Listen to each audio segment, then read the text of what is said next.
Continuation of chapter 24,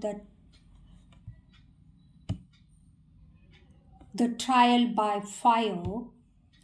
But the judge barely looked at her. Adjournments piled up, dates dragged, her voice drowned beneath procedures and politics. Outside the newsroom carried half truths, twisted headlines, unrecognized trouble in school, teacher under scrutiny.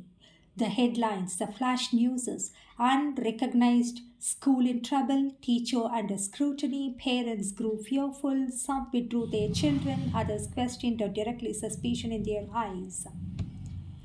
The once bright classroom began to dim again. At home, exhaustion weighed heavily. She barely ate, her sleep broken. Yet every morning, Arjun stood by her side carrying books and giving her some kind of hope, helping younger children with homework, encouraging her silently with his presence.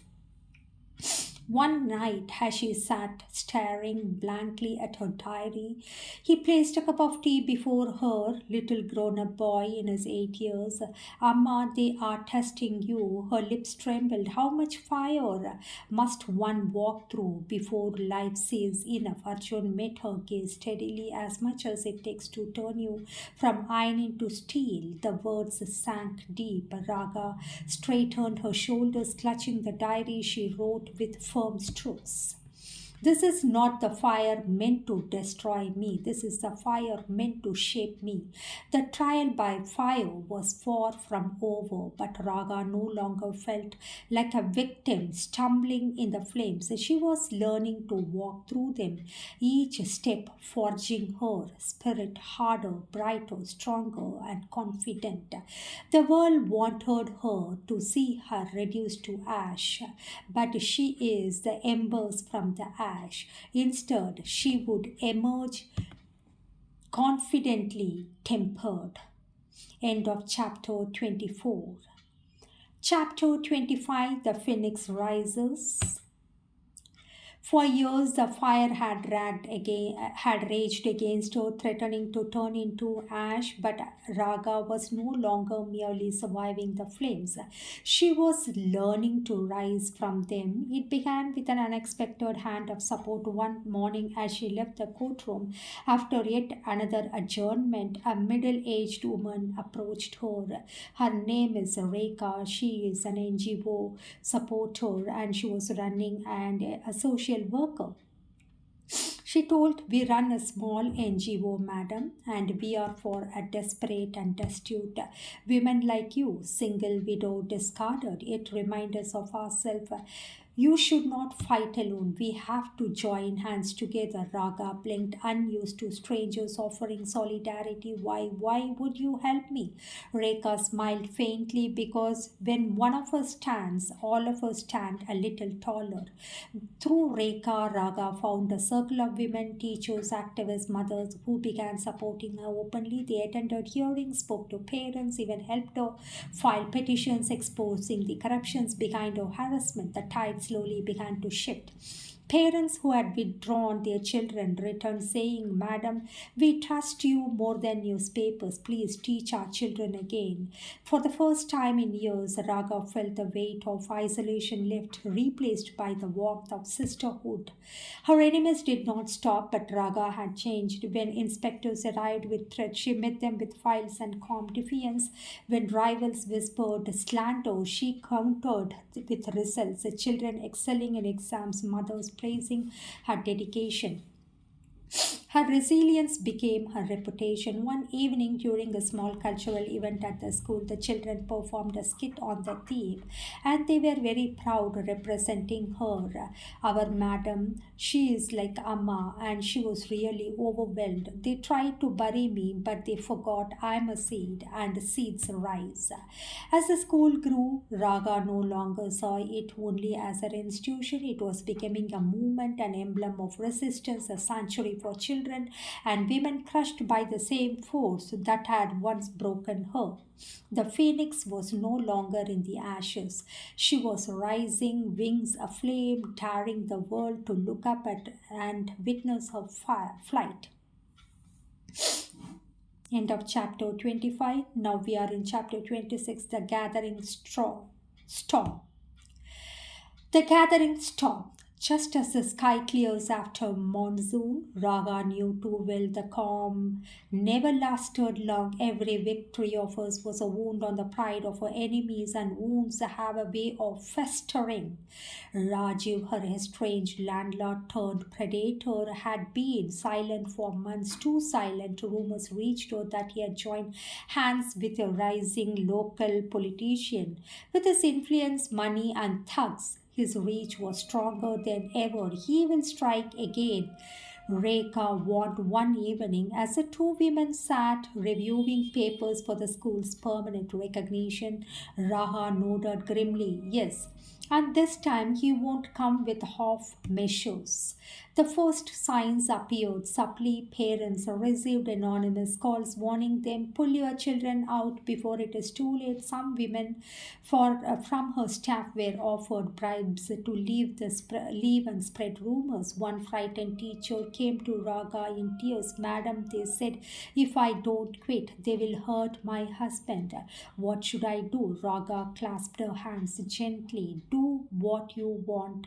You must to protect yourself as well as your family. No shame in stepping back. But remember, they want us to scatter. If even a few of us remain, we are still strong. I hope you could understand. Raga now looked at Arjun, now a young teenager, noticed the tension. Amma, why don't we just leave the city, go somewhere else, start fresh again? Raga looked at him, her eyes tired but steady, because Kanna running away only teaches them that we can be chased. This time I will not run. If a storm is gathering, then I will face it. The storm did not keep her waiting. Late one night, stones shattered the school's windows. Shreds lay scattered across the classroom floor like broken dreams. A note scrawled in red paint on the wall read, "Get out or burn. Get out or burn." Raga stood staring at the words, her fists clenched. Fear prickled her skin, but beneath it pulsed something hotter, defiance. They want me afraid, she murmured, but I am done being afraid. The next morning, she called her staff and parents together, standing amidst the broken glass. She spoke with fire in her voice.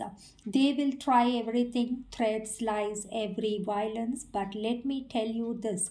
This school is not just mine, it is yours, it is your children's. If we bow now, what lesson do we teach them? That bullies always win, that truth always bends. I say no, we will stand together. Her words lit sparks in the crowd. Some parents hesitated, but many nodded fiercely. Rekha's voice rose from behind. We will not let her fight alone. And just like the gathering storm had met its resistance, Raga knew the hardest days were yet to come. But as she looked at the faces around her, she felt no longer like a lone warrior. She was a leader now with an army of mothers, children, and believers. The storm was gathering, but so was her fire. End of chapter 26. Now we are in chapter 27, the last battle. The storm that had rumbled on the horizon finally broke, and when it did, it came with the fury Raga had feared all along. It began with a raid. One humid afternoon, while classes were in full swing, officials stormed into the school accompanied by police. They barged into classrooms, demanded documents, and terrified the children with their harsh voices. This institution is illegal. I hope everyone will understand. One shouted. We are shutting it down immediately. Raga stepped forward, her sari slightly disheveled but a chin high. Show me the order, she demanded. They flashed papers stamped in red. She recognized the handiwork, Rajiv's influence, his web of politics and money. Leave the children out of this, she pleaded, her voice breaking. If you want to target me, do it outside, not here. But they sealed the classrooms anyway. That night, news spread across the neighborhood. Her school has been closed. Parents panicked once again. She believed her. Some believed her, some did not. Raga walked home with her son by her side, her feet dragging, her body trembling, but her spirit refusing to collapse. Amma, what will we do now? He asked softly. She placed a hand on his shoulder, her eyes blazing. We fight, no other go, one last time, with everything we have. The fight stretched over months, courts, petitions, public protest, meeting with journalists. Raga's small NGO circle amplified her voice, exposing the corruption behind the raid. Rekha stood by her like a shield even when stones were hurled at their protests. Raha became more than a school teacher, she became a symbol of defiance. Newspapers that once mocked her now printed her story as a case study of resilience. But the enemies struck harder one night. Her rented house was set ablaze. She and Arjun barely escaped with their lives, coughing in the smoke, clutching nothing but each other. Standing outside the charred remains, Arjun whispered, "They want to destroy us completely." Raga's voice shook, but her eyes were still. "Then let them try. From ashes we rise, ashes to embers." The final court hearing arrived at last. Months of evidence, affidavits, counter affidavits, all boiling down to a single day. In the packed courtroom, Raga stood with the trembling hands but an unshaken voice. She told her story not as a victim but as a fighter, a rebel. "I built a school with honesty," she said, her voice echoing. "If that is a crime, then punish me. But now, this, every child I thought carries my truth in their hearts. And no one and no order, no raid, no fire can erase that." Silence fell. For a moment, even the judge's eyes softened. The judge repeated the words of Raga. "Like every child I thought carries my truth in their hearts, and no order, no raid, no fire can ease that." Wow, wonderful. What a spirit, madam. The verdict was mixed. The raid was declared unlawful, but the school was ordered to undergo a lengthy re registration. Raga had not won fully, but she had not been defeated either.